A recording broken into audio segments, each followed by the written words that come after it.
Unbiased News is a myth. Ground News is a news comparison platform that empowers you to see how the political biases of different sources are influencing the news you read.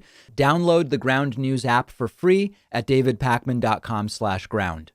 In a desperate and pathetic attempt to shift the blame, Texas Republican politicians and right-wing media figures are lying to their own residents and to their audiences and claiming that green energy and windmills are responsible for the tragic power outages that have been taking place in the state of Texas in the midst of unusually but not completely unexpected cold temperatures there. And the reason that they are so desperate to lie about this is that it's not just a matter of accountability for the fact that there are now millions without power and without heat in Texas during some of the coldest weather that they've seen in a long time. But their entire political ideology is tied up in government doesn't really need to do stuff, meaning infrastructure spending. Green energy is bad. Their entire ideology is crumbling. And so now they are telling the lie that windmills are the reason that what's going on in Texas is now taking place. And these people include Republican Governor Greg Abbott not telling the truth. It includes Tucker Carlson. It includes many others. The problem in Texas is not wind energy, and we're going to go through it today. And out of this tragedy, there is the opportunity to inform about what happens when you ignore climate science. So here's what's going on. More than 2 million people are or have been without power in Texas. Why? Extremely low temperatures and snow are affecting the Texas power grid. Now, Republicans are saying the problem is wind power. Here is Tucker Carlson making the case. Good evening and welcome to Tucker Carlson tonight. Happy Monday. Well, the Green New Deal has come, believe it or not, to the state of Texas. And we're here with the report. How's it working out so far? Well, the good news is all that alternative energy seems to have had a remarkable effect on the climate, as intended. Last night, parts of Texas got to temperatures that we see in Alaska. In fact, they were the same as they were in Alaska. So global warming is no longer a pressing concern in Houston. We've solved that problem. The bad news is they don't have electricity. The windmills froze, so the power grid failed. Now, there are two big lies there. The first is that cold weather in Texas disproves so-called global warming. This is an old one. Climate science predicts not just warmer global average temperatures, but localized record highs and record lows, more erratic weather, what we would call unseasonable temperatures, high and low. So Tucker's first point is terrible. The fact that it's cold in Texas doesn't disprove anything. In fact, it's predicted by climate science. But secondly, Tucker says the reason for the blackouts is that the windmills froze. And this is so not true as a reason for what happened. And it's important to have the facts. Ice has forced some wind turbines to shut down. That's true. But wind power is only between 10 and 25% of the Texas energy mix at this time of year. The majority of the outages were caused by frozen instruments at natural gas, coal, and nuclear plants that were not prepared for such cold weather, even though they could have been. And again, cold weather predicted by climate science models for decades. As meteorologist Quincy Vigel pointed out on Twitter, the power outages in Texas are in areas predominantly powered by natural gas. This was not caused by going green with some of Texas' energy supply. But Republicans in Texas, desperate to blame someone else, are blaming wind power. Here is Republican Texas Governor Greg Abbott on Fox News last night saying what we're seeing in Texas right now is a preview of the Green New Deal. What good is it? Sean, this shows how the Green New Deal would be a deadly deal for the United States of America. Texas is blessed with multiple sources of energy, such as natural gas and oil and nuclear, as well as solar and wind. But you saw from what Trace said, and that is our wind and our solar got shut down, and they were collectively more than 10% of our power grid. And that thrust Texas into a situation where it was lacking power in a statewide basis, that was power that was spread out by that ERCOT organization that you were talking about. And then here is Fox and Friends this morning. But he said for the first time he's seeing a little bit of California now with what happened with the weather and the wind turbines. One of the things that the climate denial industry does is to sow doubt and to claim that there are controversies and unknowns where there are not. This is a really old playbook. It's described in the book Merchants of Doubt. They did it with smoking. When they couldn't do it with smoking, they shifted to doing it with secondhand smoke. They did it with acid rain. They did it with the pesticide DDT. They did it with the hole in the ozone layer.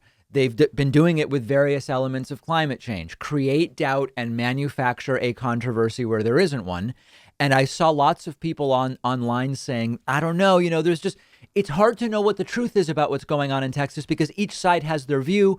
We're going to have to wait. It's going to take time to figure out what the truth is about the role of green energy or not in what is taking place. No, we have the facts. Making it confusing is the playbook that they use. A wind is not even close to the main issue, and wind is actually outperforming energy output expectations for this time of year in Texas. Blaming the problems of frozen instruments at coal, natural gas, and nuclear plants on wind turbine freezing shows two things. Number one, they're lying to you.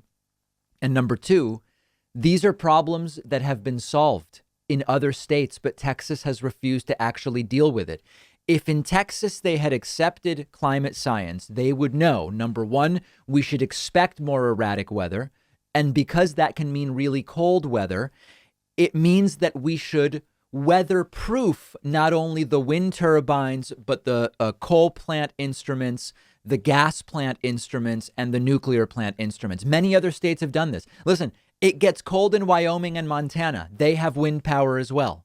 There are known solutions to this. We're going to look in the next segment at a report from a decade ago based on prior power outages in Texas saying, here's the things you have to do to protect yourselves from this in the future. Extremely cold weather affects natural gas and oil pipelines because it changes pressure. It affects instruments at nuclear plants. This is not new information, and this is not unique to Texas. Texas could have chosen to weatherproof not just wind, nuclear, and natural gas, which are mostly their sources of energy, but also the wind turbines. And Texas got crushed because its operators and its politicians chose not to be prepared for cold weather. That's the story. Now, the priority is getting people power back. Once people have power back and are safe, who is going to be held accountable for this? Because there are people responsible. Let's talk a little bit about the history of this story in Texas next. We've already gone through today the false claims that wind turbines are responsible for the power outages in Texas. That's not true. While some wind turbines did freeze, wind is responsible for a small portion of Texas energy, particularly at this time of year.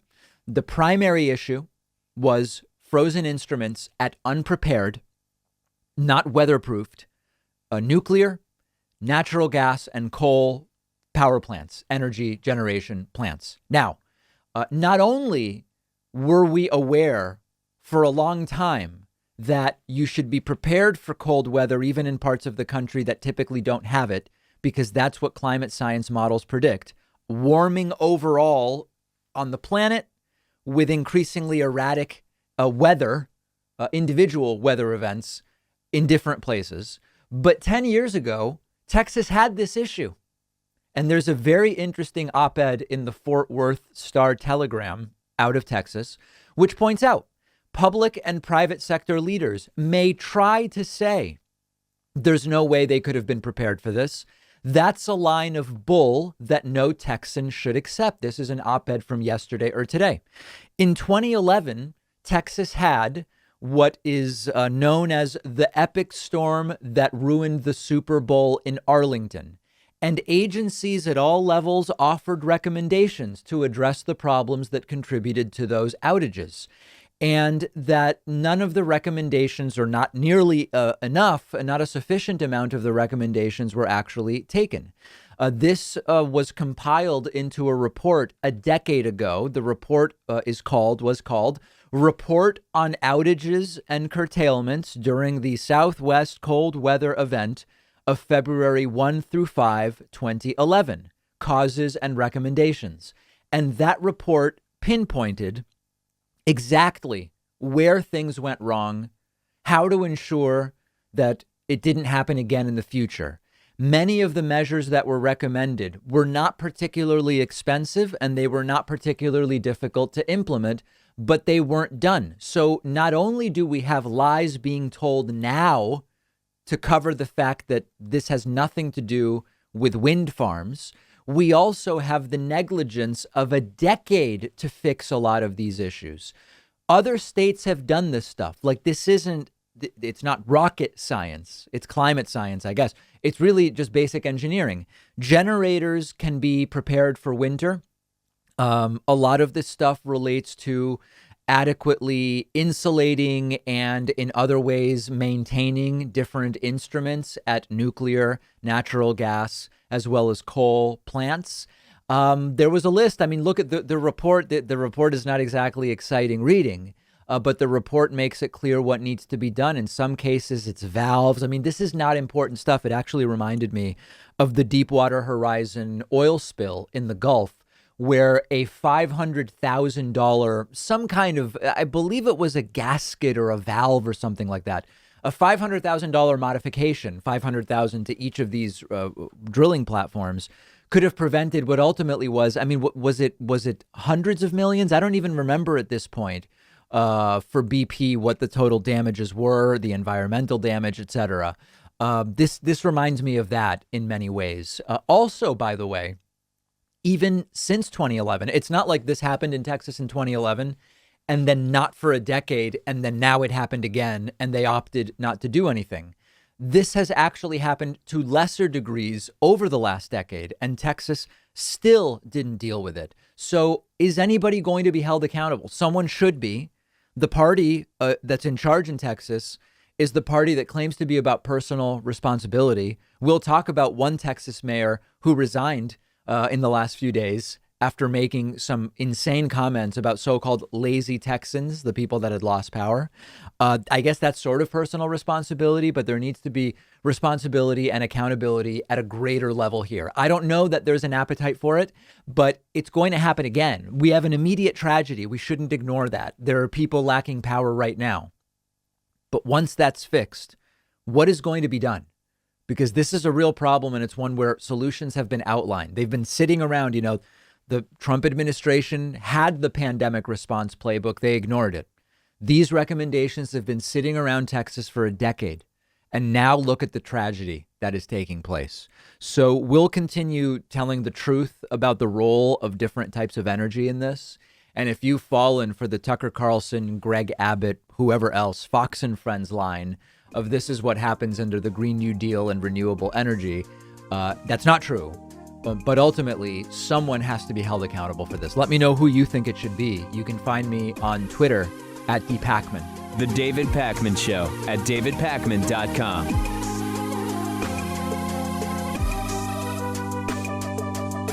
The riots at the Capitol made it very clear that misinformation is one of the biggest problems that our society faces, and online filter bubbles make the problem worse, making it difficult even for intelligent news consumers to figure out what's true and what's not. One of our sponsors is Ground News, which is a platform with a really effective approach to combating this problem. Ground News is the world's first news comparison platform that lets you compare how sources from across the political spectrum are covering a story. I use it myself. I love it because it lets me easily see how different news outlets are manipulating a story to fit their own narrative. And it shows you your news blind spots, stories that your side of the political spectrum may not be giving attention to. Start out 2021 with a balanced news diet. Download the Ground News app for free by going to davidpakman.com/ground. The link is right underneath this video.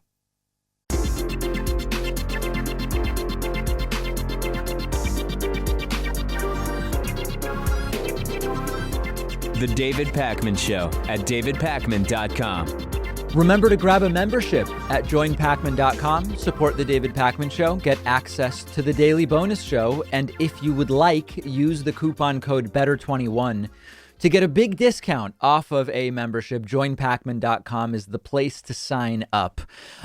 Yesterday, as I've been following the terrible situation in Texas because of a winter storm, people lacking power, some lacking heat, and more, I came across a Ted Cruz tweet that I found suspicious. This is Republican Texas Senator Ted Cruz, who tweeted, quote, "Today, Senator John Cornyn and I sent a letter to President Biden urging for Governor Abbott's emergency federal disaster declaration request to be approved amid severe winter storms across the state of Texas."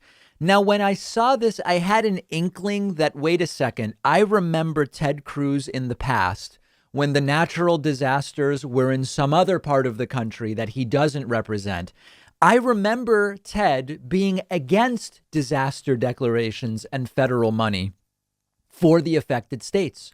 So I went back into the TDPS archives and found that, yes, Ted Cruz really is a disgusting hypocrite on this issue. Back in 2012, when Hurricane Sandy ravaged the northeast of the United States, states like New York and New Jersey, Ted Cruz voted against providing federal aid to those northeast states. Why did he vote against it? Well, he said that the bill was symptomatic of spending money we don't have in Washington, D.C. But then in 2015, when there were floods in Texas, Ted Cruz wanted federal money for them. And then in 2017, when hurricanes hit Texas, suddenly Ted Cruz wanted federal money for Texas for that. And this actually came up on MSNBC back in 2017. Check this out.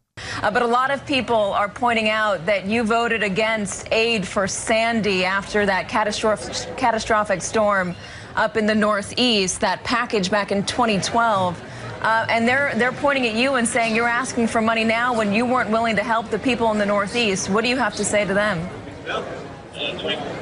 Well, look, there's time for political sniping later. I think our focus needs to be on this crisis and this disaster. That's right. It isn't political sniping. It's a pretty simple question of, it appears that you can be counted on to push for money for disaster relief for your state, but to stand in the way of similar monies for non-constituents. And eventually, Ted Cruz gives an answer. It's a completely bogus one. These are people who needed money and who needed funding right after that storm. I covered those people. Many of them, just like those in Houston, lost absolutely everything they owned. Well, Katie, of course, that's right. And the accurate thing to say is that I and a number of others enthusiastically and emphatically supported hurricane relief for Sandy. Hurricane relief and disaster relief has been a vital federal role for a long, long time, and it should continue. The problem with that particular bill is it became a $50 billion bill that was filled with unrelated pork. 2/3 of that bill had nothing to do with Sandy. And what I said then and still believe now is that it's not right for politicians to exploit a disaster and people are hurting to pay for their own political wish list. Disaster relief needs to be focused on the victims of disaster relief, and I supported that for Sandy, disaster relief there, and I would support that anywhere there's a major disaster without getting distracted by political unnecessary pork spending. Oh, that bill had pork. I see. He's disgusting. And in fact, PolitiFact looked at this, and it's a talking point that Republicans often used in defending their opposition to funding relief for Hurricane Sandy. Some of them would say 50 of the 60 billion in that bill is pork, or 2/3 of it is pork, or 90% of it is pork. But the truth is that it was all lies. Now, it's not actually exactly clear how much of the bill from 2012 was specifically for disaster relief for Sandy, because there was money in there for mitigation of future disasters.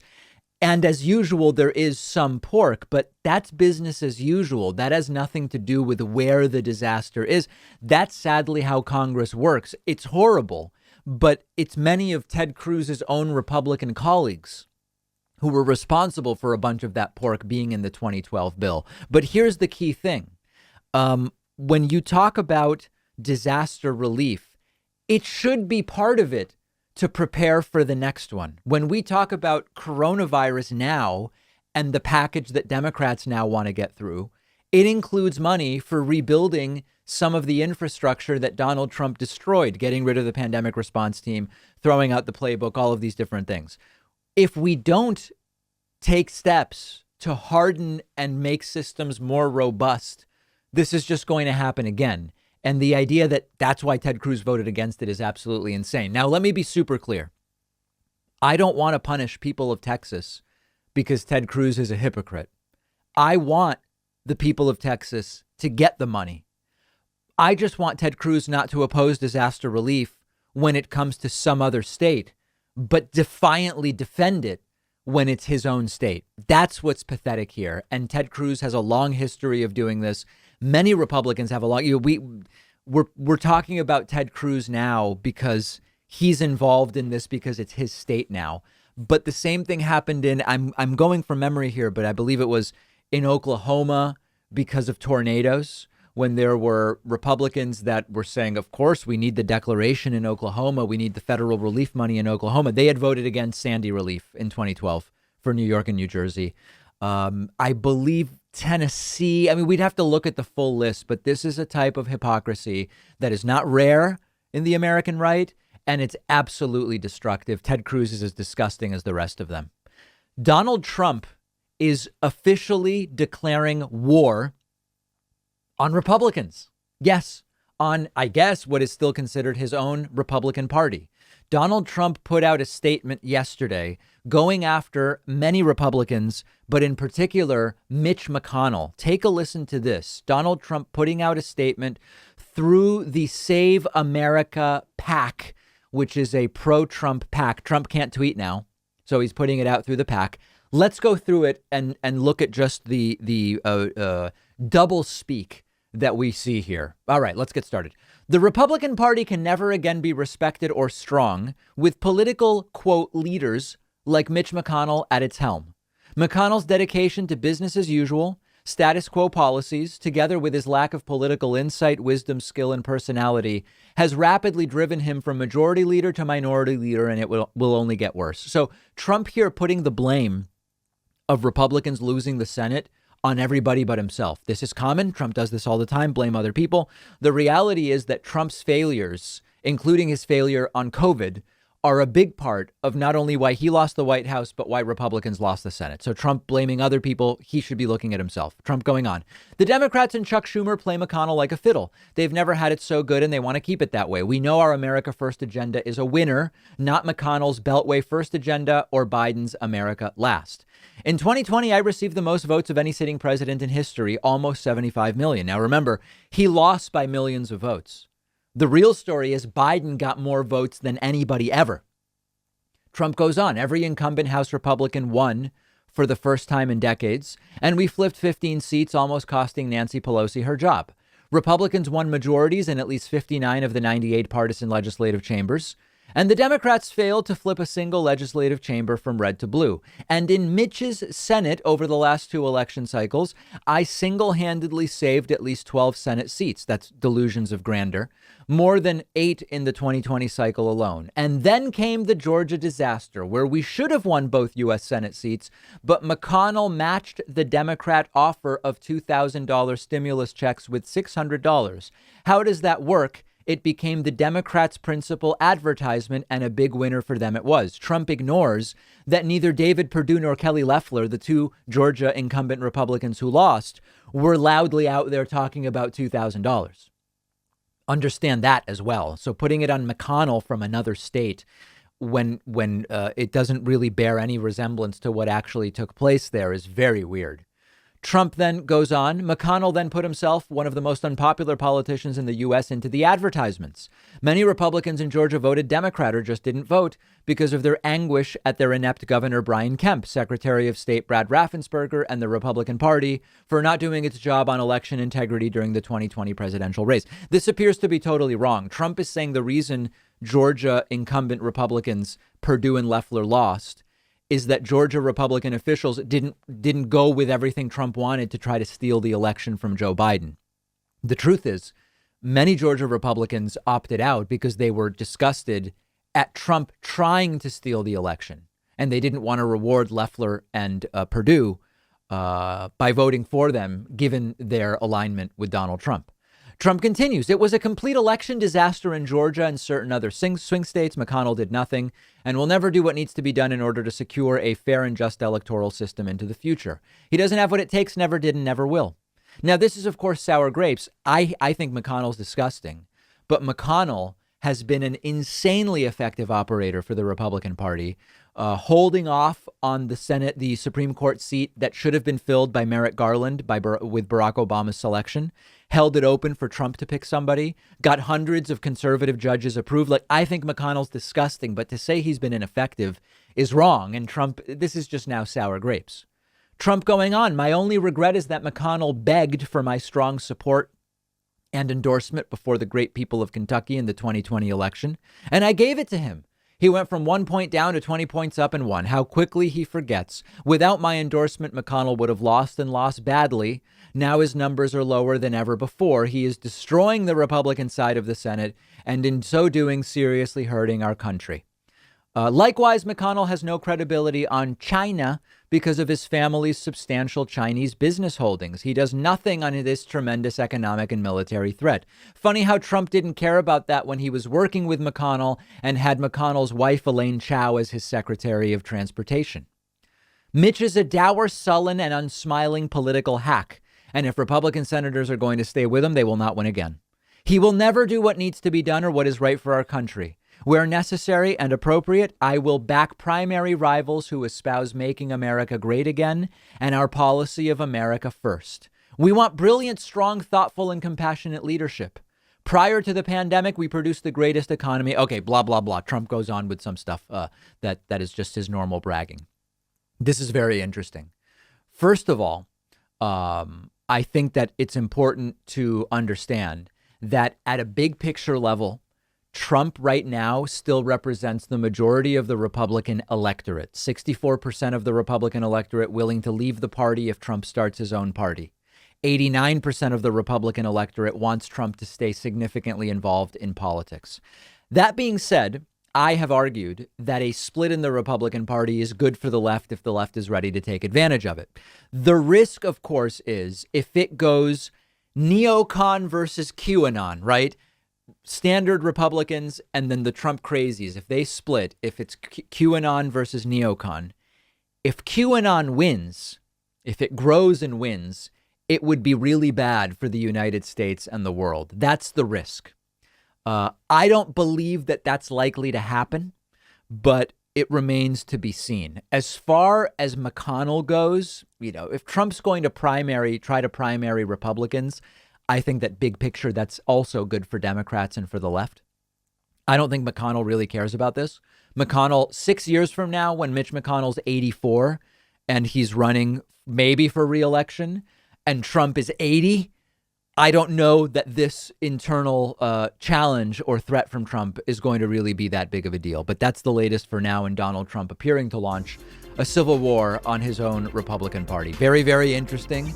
And we'll have more coverage of this on our Instagram page. You can follow us on Instagram at David Pakman Show. We'll be back right after this. The David Pakman Show at davidpakman.com.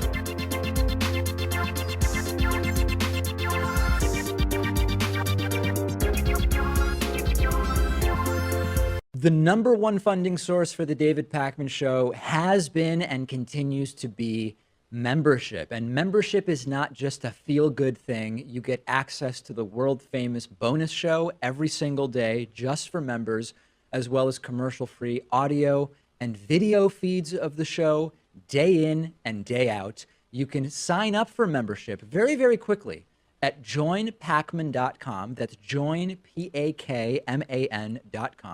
If the normal prices strike you as high, by all means, use the coupon code BETTER21. All one word, all lowercase. Become a member today.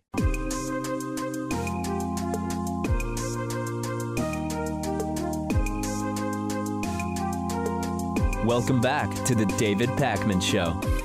There is a stunning new claim in an upcoming book that former Trump advisor, strategist, and really insider Steve Bannon believed that Donald Trump was already suffering from the early stages of dementia. This is written up quite concisely in an article in The Guardian by Martin Pengelly, where the article says former White House strategist Steve Bannon thought that Donald Trump was suffering from early stage dementia and campaigned to covertly remove him from office via the 25th Amendment, according to Ira Rosen, a veteran TV producer. Ira Rosen is the author of a new book about his work at CBS called Ticking Clock: Behind the Scenes at 60 Minutes. He spoke to the Yahoo News podcast Skullduggery and said to the hosts Michael Isikoff and Daniel Klaidman that his book was not meant to be about any particular person, that it was supposed to be a view about what goes on inside this role of producer. And when the topic of Stephen Bannon came up, Ira Rosen said, Steve is a big talker, a big gossiper, and he became a source for many media people in Washington. And goes on to say that Steve Bannon, quote, believed Trump was suffering from early stage dementia and that there was a real possibility he would be removed from office by the 25th Amendment, where the cabinet could vote the president was no longer mentally capable of carrying out his duties. He also wrote that one text message from Bannon said, you need to do the 25th Amendment piece. By the way, brother, I never steer you wrong. The idea being to get a piece aired on CBS about the idea, this is quite early in the game, of using the 25th Amendment to remove Donald Trump. This is so. I mean, listen, there was speculation about Trump's cognitive faculties for quite some time. And to hear that someone so close to Trump, at least for a period of his presidency, particularly the earlier part of his presidency, where the concerns were not as great about Trump's cognitive state, it is stunning and it is incredible. Now, there's a very cynical analysis here. The simplest analysis, the one that requires the fewest assumptions and complications, is this is really what Steve Bannon believed, and he said it to Ira Rosen. Okay, that's the simplest. Here's a more cynical analysis that a few people emailed me. Imagine that Steve Bannon wants to help Trump in some way. Imagine that it is believed that at some point Donald Trump is going to face maybe multiple criminal charges in the state of Georgia, the state of New York. We know about all these different investigations. We learned last week Trump is under criminal probe in Georgia for that supposedly perfect phone call asking for 11,000 votes. What better way to start mounting a defense for Trump than to start getting out there early before there's even any charges, mitigating factors about Donald Trump's state of mind and intent? Because there is no doubt, and this is a cynical hypothesis. I'm not saying it's mine. It's one that I've been reading that some believe. If you are going to prove some of what would be the likely crimes maybe Trump would be accused of, and this is all very speculative, a lot of it will be state of mind and intent. What did Trump believe he was doing? What was Trump's understanding of the things he was saying and doing? If you can start planting seeds of doubt, listen, even Steve Bannon back in 2018, whenever this supposedly took place, even then Steve Bannon was talking about this guy might have early stage dementia. That would certainly be a juicy, ripe mitigating factor for a defense attorney. That's a cynical perspective. The idea that Trump's best defense, if he is charged, would be some kind of insanity defense or unable to even understand what's going on defense. My view is that Steve Bannon had an inside look at what we all had an outside look of, and there were and there were real questions about Trump's cognitive state. the videos of Donald Trump saying, "Where is Rudy Giuliani?" when Rudy Giuliani is 3 feet across the table from him. Trump coming off of the plane and wandering off looking for his car when his car was right there, and a Secret Service agent taking him by the arm and bringing him back to his car. Trump talking about the oranges of the investigation. There's dozens of these examples. Maybe Steve Bannon just had an inside look at more of that exact same stuff. And we have other reports from inside the White House that sometimes when Trump would say, "I never said that," it wasn't that Trump was lying. It's that Trump's memory was gone. That's another claim that was made by people close to Trump. We don't know. But there are both cynical as well as just very literal interpretations and understandings of what it is that we are seeing alleged by Steve Bannon here. Maybe we will learn more about it in the time to come. Today, I have another beautiful example, really a perfect example of these attempts to play hardball with Joe Biden's press secretary, Jen Psaki, and it is not going well. And this one isn't just Fox News's Peter Doocy saying something obviously belligerent. This is a reporter actually trying to make something that is not controversial. The question is from Owen Jensen, who is a reporter for the religious channel EWTN. Owen wants to know, how can we be sure that COVID stimulus money in the planned proposed $1.9 trillion COVID relief bill, how can we be sure that none of that money will go towards abortions? Now, Jen Psaki does something smart.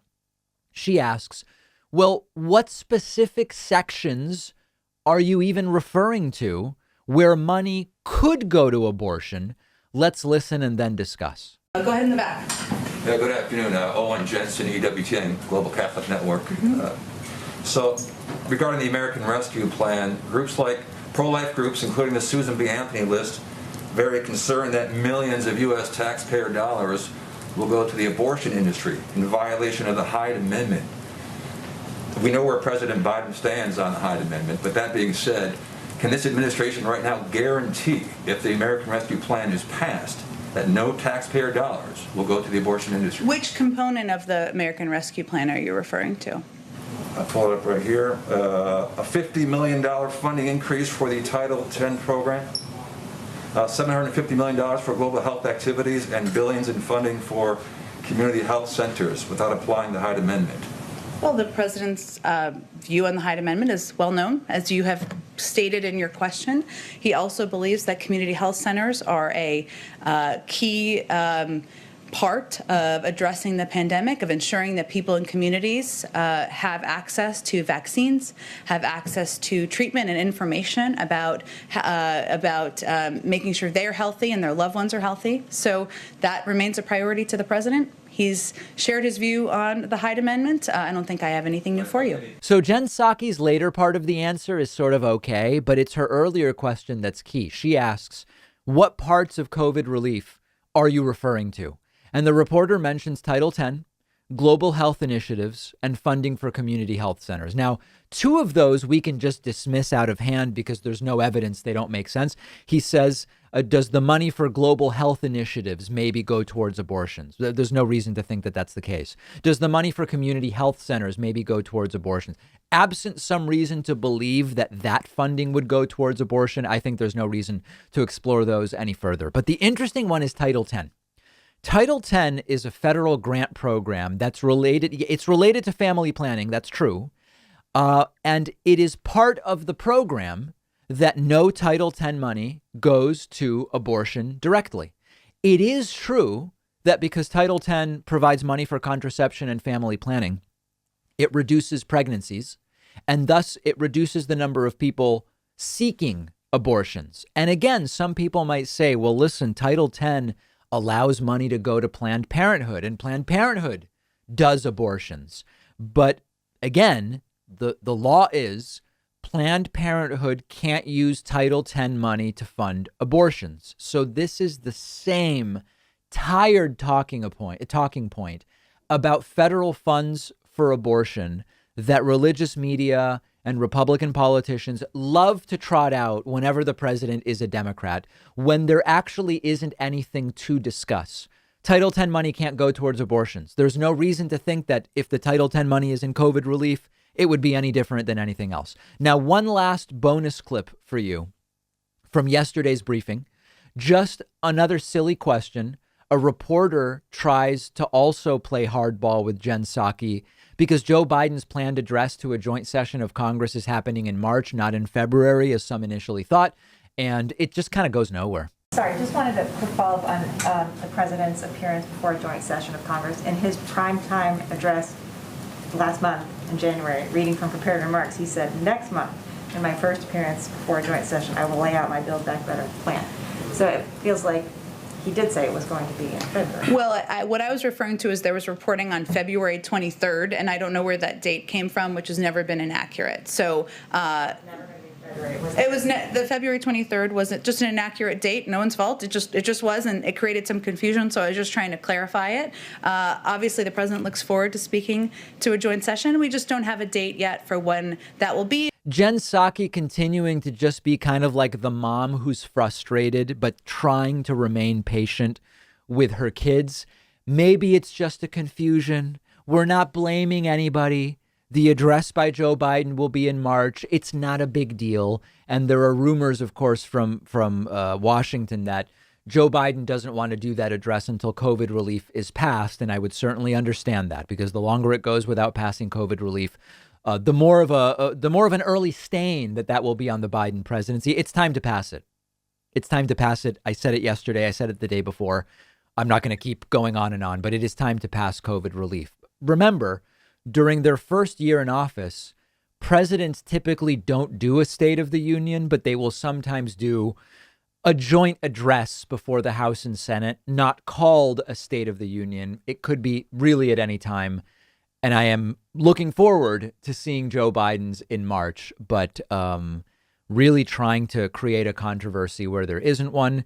After the break, we are going to talk about the latest fabricated scandal from right-wing media about the Biden administration. This one is so stupid that it really shows you the degree to which the right is desperate to create these scandalous narratives. We'll take a quick break. We'll do that soon. The David Pakman Show at davidpakman.com.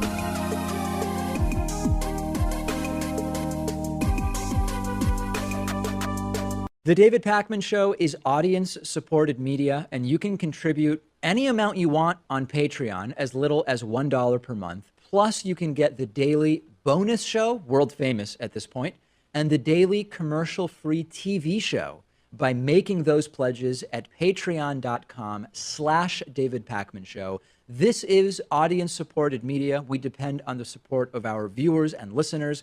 Whether you listen to the podcast, watch on YouTube, or watch us on TV, or even listen on the radio, patreon.com/David Pakman Show. The David Pakman Show at davidpakman.com.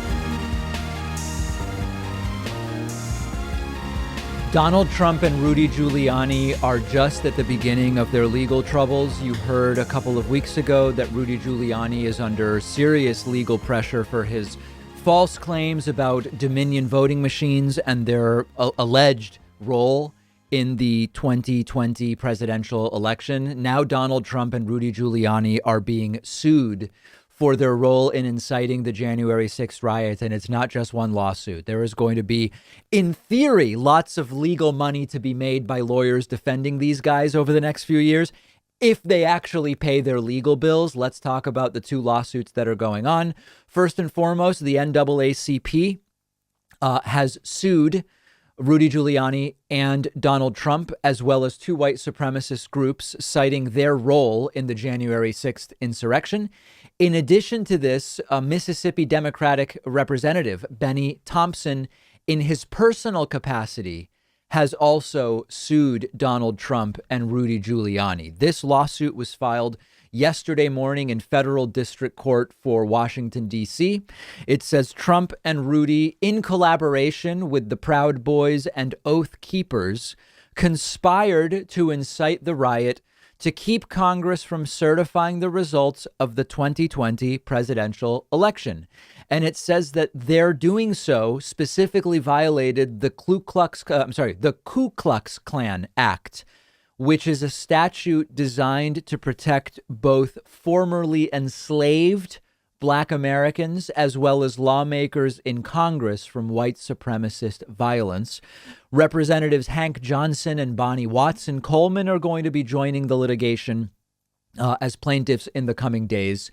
And the lawsuit really spells out not just, one of the I don't know about interesting, but one of the notable aspects of the case made against Donald Trump by the House impeachment managers in Trump's second impeachment trial, which concluded on Saturday, of course, with Donald Trump's acquittal, was that the focus, understandably, because Trump was the one being tried, was on things Donald Trump said and did. But when you step back from that a little bit and you see the bigger picture, which includes Rudy Giuliani, it includes Giuliani and Jenna Ellis flying around the country holding these bogus voter fraud hearings, which were nobody was even under oath. They were not formal hearings in any real sense of the word. That's a bigger part of the entire thing. And of course, Rudy Giuliani talking about trial by combat on January 6th, certainly a big part of what we are expecting to see as part of this lawsuit. And this is admittedly a statute, the Ku Klux Klan Act, that this is not frequently used or cited, but it does at least superficially appear to be relevant here. And it specifically is for bringing civil actions. These are lawsuits. These are not criminal charges. Now, separately, as you know, Donald Trump is under criminal investigation in the state of Georgia for that phone call he made to Georgia Republican officials asking them to find 11,780 votes, I believe is the exact number, the number he needed to win the state of Georgia instead of Joe Biden. We know of possible criminal investigations happening in New York. So this is likely going to go on for some time. Now, as far as the lawsuit for Trump and Rudy's inciting of the riots, there's a real question there about a possible class action for collective trauma. I had a class action attorney email me yesterday saying it would be really difficult. Who exactly has standing to be party to that class action? I mean, there's certainly some questions there, but that is an interesting legal question. There are going to be legal problems for Donald Trump and people around him for a very long time, and there is no doubt that for some period, Trump and even the Republican Party is widely speaking going to dodge accountability in all ways.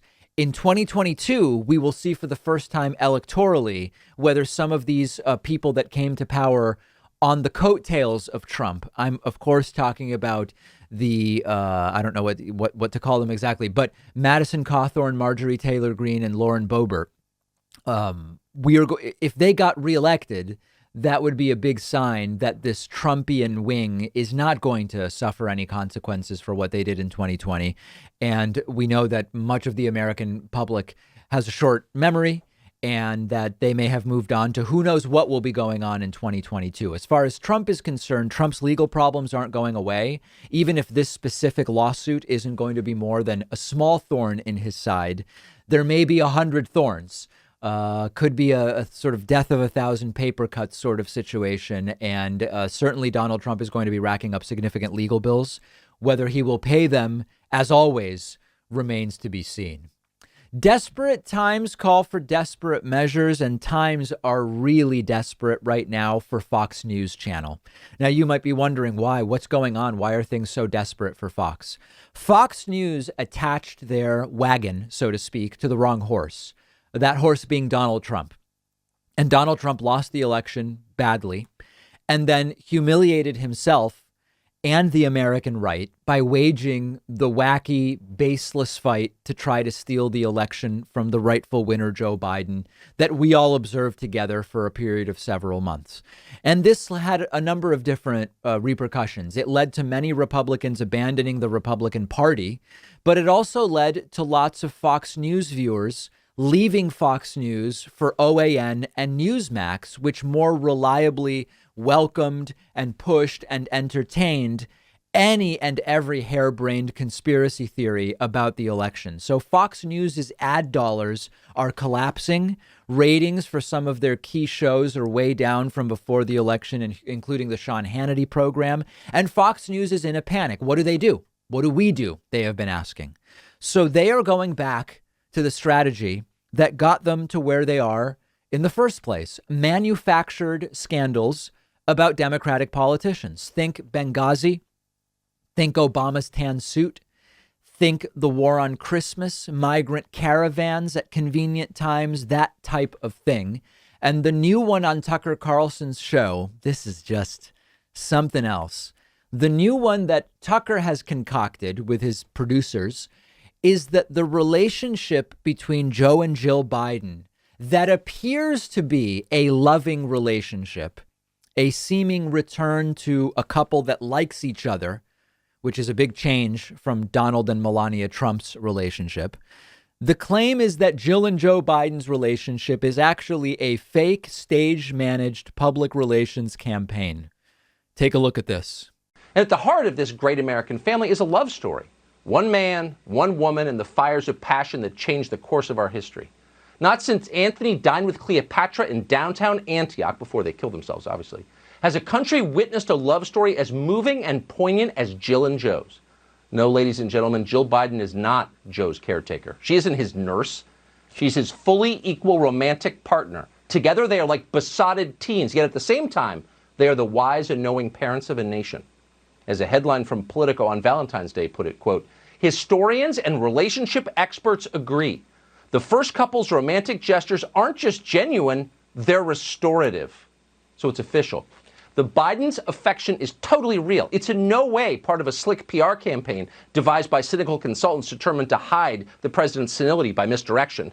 Not at all. Their love is as real as climate change. So I have a few thoughts on this. This is an example of the performative outrage that we talked about last week among the right, of finding things to be outraged about that are just ridiculous.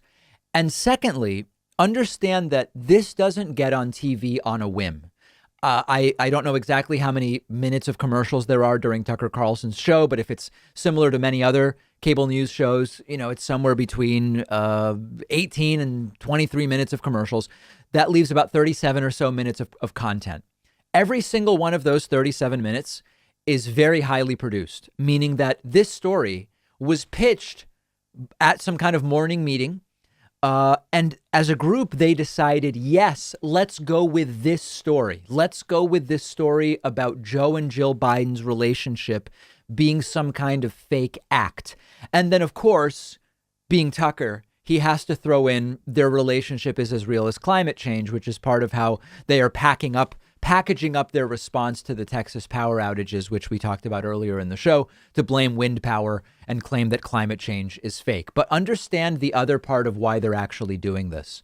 They are panicking because not only is their guy out of power, and not only have their guy's followers increasingly opted for Newsmax and OAN because Fox coverage apparently isn't crazy enough, people also like what Joe Biden is doing, and this has Fox News in an absolute tizzy. Joe Biden has the highest initial approval rating of any president in 28 years. Fox News is panicking because of that. Joe Biden has 69% approval on his handling of COVID. Under Joe Biden, average daily vaccinations have gone from 890,000 on Trump's last day in office to 1.7 million vaccinations a day and continuing to climb. That's basically doubling in 26 days in office, and they continue to accelerate. Joe Biden is apparently eventually going to get COVID relief done without Republicans, and the country wants COVID relief, but Fox News just continues to interview Republicans who are against it. So Fox News has to manufacture something, and this is what they've chosen to go with. Now, is this going to work to pull audience back from OAN and Newsmax? I have no idea. It's hard for me to put myself in the mindset of what someone who used to watch Fox News but was lured away by Newsmax and OAN, like what exactly do they want? What are they looking for? I don't know. It's hard for me to imagine what would bring them back since to me it's crazy to have been lured away in the first place. But this appears to be the way that many Fox News programs are going, and we predicted they would go back to the same stuff. The equivalent of the Obama wore a tan suit and liked the wrong mustard type of thing. The manufactured scandals, the fake or performative outrage. They're doing the debt and deficit, small government, the war on Christmas and religious freedom, all of these different things that they abandoned for the most part during Donald Trump's presidency. So we'll see what Fox News looks like in 2 months.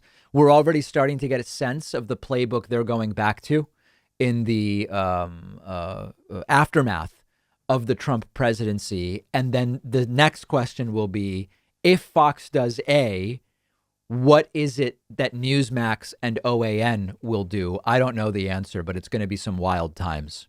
We have a voicemail number that you can call anytime. That number is 219-2-DAVID-P. I continue to hear from folks who are not as convinced as I am that a split in the Republican Party and a Trump party would be good for the left. Here's a caller asking about exactly that issue. Hey, David, this is Stuart from Wisconsin. So I just watched your segment regarding the Republican Party and 64% possibly leaving for Trump party. Right. And I know many say that is a good thing for the Dem Party because it would, split up the votes of the Republican Party. But I don't know if that's the case. I think that it may be the case that it's good for the Democratic Party. However, I think that this Trump party may be a problem from the standpoint of violence. I mean, can you imagine? Okay. So I think they said, can you imagine, using one of my phrases there. As I said earlier today, in the fight between neocon and QAnon, which is essentially what Republicans versus Trumpists would be, if QAnon gets big and becomes dominant on the right, I completely agree that there is a very real risk of increased violence in the United States, as evidenced by the January 6th riots. That's a different question as to what it means politically for the left and the Democratic Party. I think without question, if the right is fractured, listen, it's already borderline. The right already lost the White House and the Senate in 2020, the way that they are currently sort of assembled. So I think that already the ability of the Republican Party without some modifications to win national elections is really in question. If you fracture it at all, it is good for the Democratic Party if they are actually set up and ready to take advantage of it. There is no question that there is a whole other set of considerations. And if you see the QAnon wing of the Republican Party grow and become further weaponized, even against other Republicans that they see as traitors, it could be extraordinarily dangerous for this country. And it will keep the hate group watchers very, very busy for long periods of time to come. So I don't disagree with the call. I just think the political considerations are different ones. We have a great bonus show for you today. We will talk about Joe Biden extending protections for homeowners. Very interesting set of changes that is being made. We will also talk about a warning that a January 6th commission to investigate the Trump riots may be quite difficult politically. We'll talk about why. And a Texas mayor has resigned after calling power outage victims lazy. At least the guy's taking personal responsibility, right? All of those stories and more on today's bonus show. Get instant access by becoming a member at joinpakman.com. I'll see you then.